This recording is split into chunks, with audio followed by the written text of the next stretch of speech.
My boyfriend of almost 3 years told me a series of white lies that to me seem more serious. Can't tell if I'm overreacting or if this is actually indicative of a bigger problem. My boyfriend and I have been dating for almost 3 years, living together for 2. We have a pretty good relationship, obviously with ups and downs, but we make it work and are happy. A little background on me and my boyfriend. I come from a single-parent home. My father was absent. My mother was and is by no means perfect, but she did her best with what she had. We were poor. Life was never easy for us, but we had each other. Since I was pretty young, I've wanted to pay her back someday. I've worked incredibly hard to be able to do so.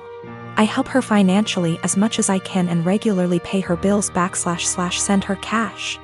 I'm also her only living child now, as my brother passed away 5 years ago, which basically left me to help her. I don't care, I love my mother, and the right thing to do is to help her when she needs it. But is stressful. This is relevant because my boyfriend described coming from a somewhat similar past, and it is something we have bonded over. Having the mutual experiences seemed to bring us closer. He told me he also helped his parents financially, and we would often vent to each other about the stress it brings. I am not one to confide in many people, so having someone who I felt like actually understood me was meaningful to me. So here is where the lies come in, and I need someone to either tell me I'm not crazy and this is horror, or that I am crazy and this isn't a huge deal. I'm fine with either. When we met, my boyfriend lived in a condo in a pretty swanky part of the city. I live in the US Northeast. He told me he owned that apartment / condo.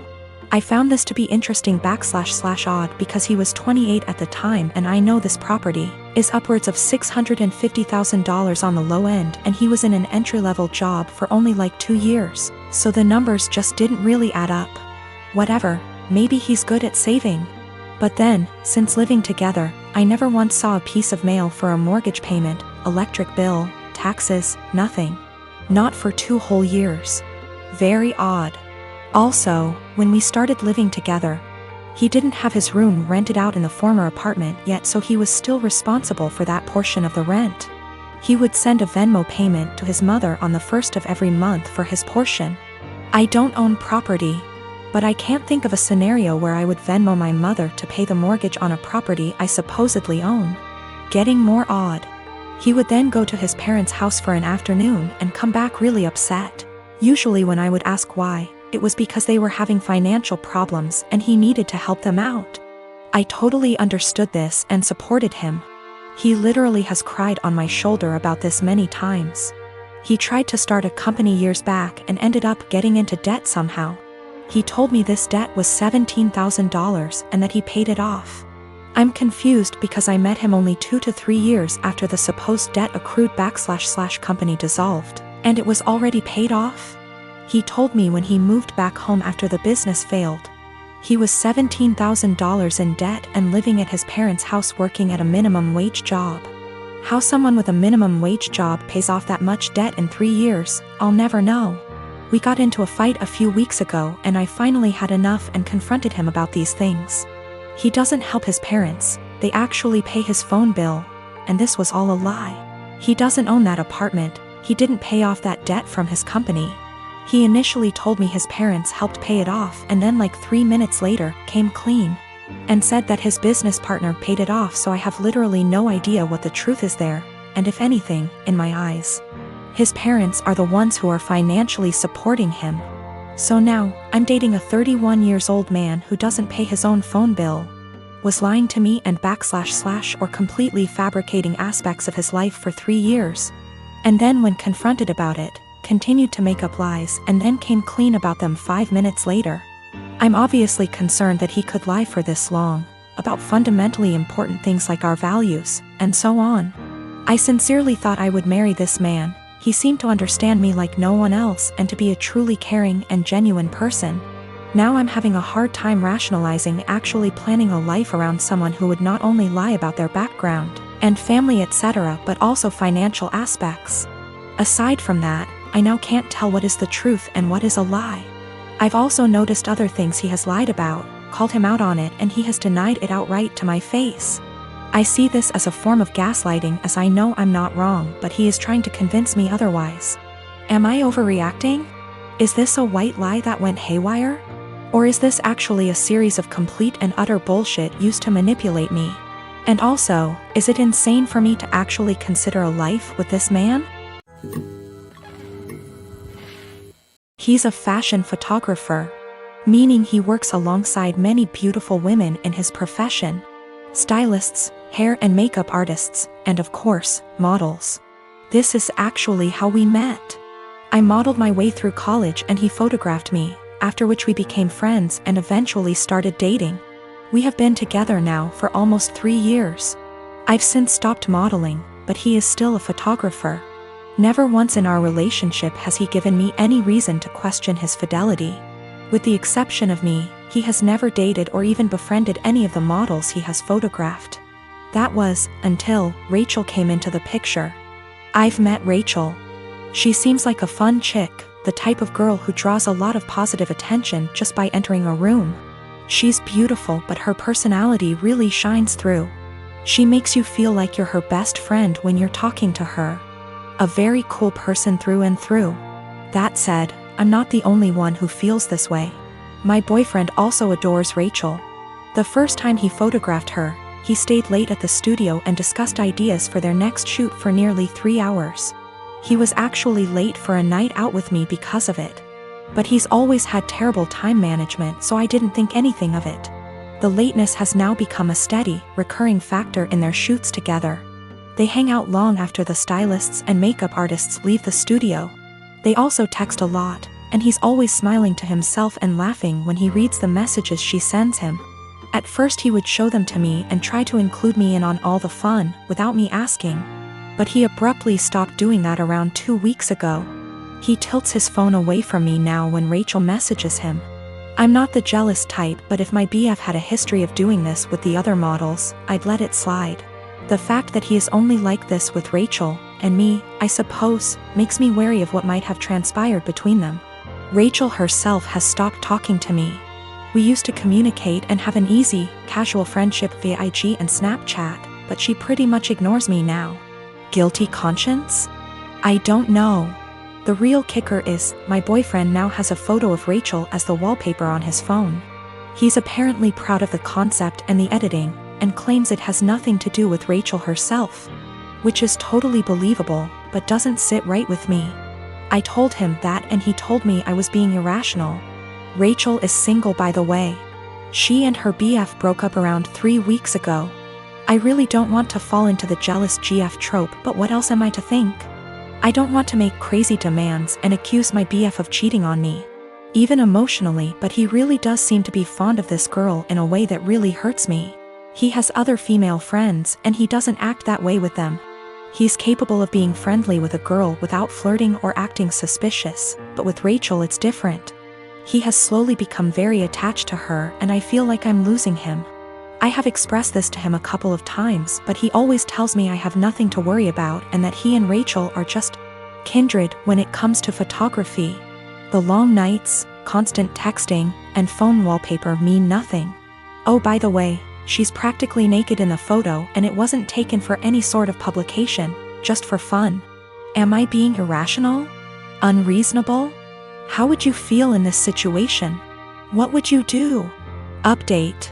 My photographer boyfriend has been growing very close to one of his models, and acting dismissive of my concerns regarding their work relationship.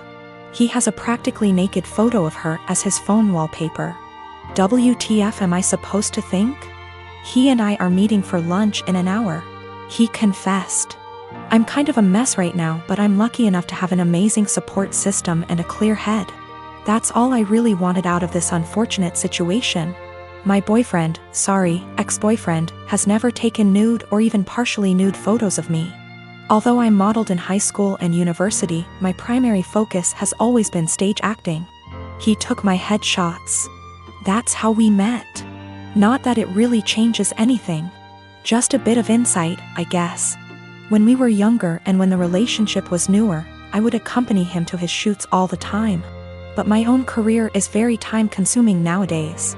I know of multiple model/photographer relationships where they accompany each other to every shoot. And I've nothing against doing that, but I personally would rather just trust that my SO is on their best behavior. Obviously what happened here kind of squashes that, but I stand by it. If I have to be there in order to make sure my so faithful, chances are they'll find other ways to cheat. Okay, now for the good stuff, or I guess, the bad stuff. I met him for lunch Friday afternoon. We went to our favorite sushi joint overlooking the ocean, and I ordered more than I could handle, stuffing my face while trying to decide how to broach the topic of Rachel, but most importantly, our relationship. I went into that meeting with a righteous, ass-kicking speech prepared, but I forgot every word of it almost immediately after we sat down. I guess he could tell there was something on my mind, because he asked me if I was all right, if he had done anything to upset me. Snorts. Yes, Ian, you've upset me very much, actually. As soon as I gathered the confidence to look him in the eyes, I point blank asked him, "What's going on between you and Rachel?" His mouth flew open as if he were completely and utterly taken aback by the implication, but I cut him off with, "Do not bullshit me." I tried my best not to let anger get the best of me, I really did. I wanted to stay cool, calm, and collected like so many women on this sub. You know the ones. Those intense stories of cheating husbands wherein the wife takes to relationships, garners a ton of support, and then updates us later with a well-constructed storybook post detailing the evidence she has collected against him and the meeting she had with her uncle or sibling, who just so happens to be a divorce lawyer. Yeah, I'm not a badass like that. I wish I were. But I'm honestly just an overly emotional doormat, and I knew going into this meeting that I was either going to cry or gouge his eyes out with my mind. Because I had somewhere to be later, I took a hard left and got super angry. He could see it in me, the anger bubbling over. The people in the restaurant were starting to stare at us, too. In order to save face, I threw money on the table, with tip, and told him to meet me in the parking lot. If I'd had a switchblade on me, I can't say for certain I wouldn't have channeled my inner jet and beat his to the pavement. Kidding. Totally kidding. We met inside my car. He climbed in after me, his head down as though he were ashamed or, I don't know, guilty? I asked him how, and he explained everything to me. No preamble whatsoever. The moment he met Rachel, he felt some type of way towards her. He couldn't tell whether it was just a silly crush or something more, but he knew she felt it, too. How cute. They kissed the first night they met. The night he nearly stood me up. They had crazy, emotional, forbidden intimate the night she and her boyfriend called it quits. And they've been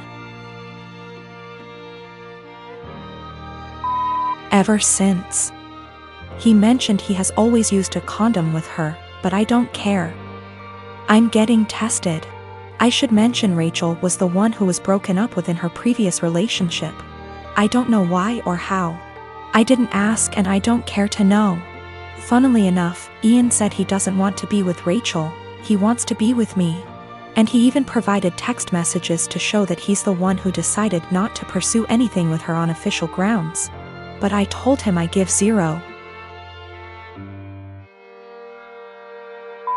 about what he wants. And unless he can go // his eyes, he should get the out of my car and erase me from his mind before I erase him. I literally said that. In any case, I went home later that day and drank a lot. My friends and family, and most of Ian's friends and family, have rallied around me in support. I guess he told his mother we broke up and how it happened, because she called me this morning and said she's disgusted with her son and that if I need anything at all, she's always there for me. For real, I'm going to miss his family. They're good people. The best people. This is my first adult breakup, by the way. The type of breakup where you're required not only to break up with your so but with their family and friends, as well. These people you've spent so much time getting to know and growing to love, are suddenly not in your life anymore, and it's, well, it's kind of daunting, really. Daunting and sad and infuriating all at the same time. So, that's the conclusion to this story. That's what happened. P.S. He admitted to cheating with Rachel and then I dumped his. So far, his mother, his teenaged stepbrother, and 2 male friends of his, have reached out to me saying how disgusted, ashamed and embarrassed they are on his behalf. On top of 3 mutual friends. It hasn't been 2 days yet. So I recently got together with a guy from my hobby. He asked me out first and I had some doubts that we'd work together as a couple because of the age difference. He's 35 and I'm 22. So, in my apartment, since it's an old house that was originally a single-family house, there isn't much soundproofing. And the floors creak when people move. I've gotten used to the sound of the guy upstairs getting up at 4 a.m. since he starts work at 5. And the sound of the girls in the apartments to either side of mine watching telenovelas till midnight, taking work calls all day and having friends over on weekend nights. I know when I play music or have friends over, some of the sound leaks through the walls. So I'd never get upset about hearing my neighbors because it goes both ways. So, when my boyfriend started coming over more often, he had complaints about the neighbors, which put me in an awkward place. He wanted to go speak to them or have me text them and I said no. For example, one of the early times he stayed over we went to bed around 10. He wanted me to ask my neighbor to turn down her TV. I said she didn't have it that loud and she turns it off at midnight anyway. At 4 a.m., he got very irritated with my upstairs neighbor getting up and cooking breakfast. I said that he would be done by 5 because that's when his shift starts. At 7 a.m., he was still trying to sleep in and the neighbor on the other side had some work calls that he said he couldn't sleep through. I offered him earplugs and he said he couldn't sleep with them in either. He wanted me to ask her to quiet down. He had similar comments every time he heard someone else in the building just living their life, especially if it was when he was in bed. I got frustrated with my boyfriend and told him, you can't expect to date a hot young 22-year-old and not want to deal with a 22-year-old's living situation. I don't know if you realize, but this is a normal apartment for someone my age. Hell, my neighbors are pretty great. Nobody's throwing loud parties on work nights. Nobody's having screaming fights. Nobody's having babies. The hot young part was in sarcastic air quotes because those were his words, not mine. He got irritated and asked why I was bringing age into it. And I said it's because he can't both want someone so young and also want someone with house kinda money. And he was being so out of touch with how normal people in their 20s live. He got really irritated with me bringing age into it. And even more annoyed when I'd respond to his neighbor complaints in the future with, "Okay, boomer." Or tell him that if he wanted me to have a rich person apartment, he could pay for it. It's not possible for me to get to his house on my own because I don't have a car and the buses don't go that far into the suburbs. So that would mean him driving 30 minutes from his house in the suburbs to pick me up, then an extra 30 to drive me to his house. Then an hour round trip early in the morning to get me home in time for work. It's a lot easier for him to visit me in the city. I am using boomer as a joke or a figure of speech to say acting out of touch and entitled to tell other people what to do. It is a common figure of speech to say, "Okay, boomer," to someone who is acting entitled regardless of their actual age. It's more of a mindset thing. I googled his property records for his house and he owns it with a woman who shares his last name. Holy shit. I don't know if she's his wife or ex-wife or what, but I'm out of here. I'm honestly freaking out right now, but I just gotta say, great big thank you to everyone who noticed red flags and made me question that. I've blocked his number. He can have fun figuring out where I went. I am a 22 years old female, have an older sister, 25 years old. My sister is very sensitive about everything. When we were young, if I made the smallest comment like, "I prefer pink over blue," it would make her cry because she thought I was aiming at her by saying it. My parents would always ask me to apologize to her since she's sensitive and I'm emotionally stronger than her. My parents never controlled my sister's diet growing up, letting her have what she wants since they found it too difficult to control her. I was skinny as a stick when I was a kid. So even though my family has a long history of thyroid disease, my parents didn't think there was an issue with me. However, my sister has been overweight the majority of her life, so my parents thought she'd be the one with the thyroid issues. They took us to an endocrinologist when I was 10.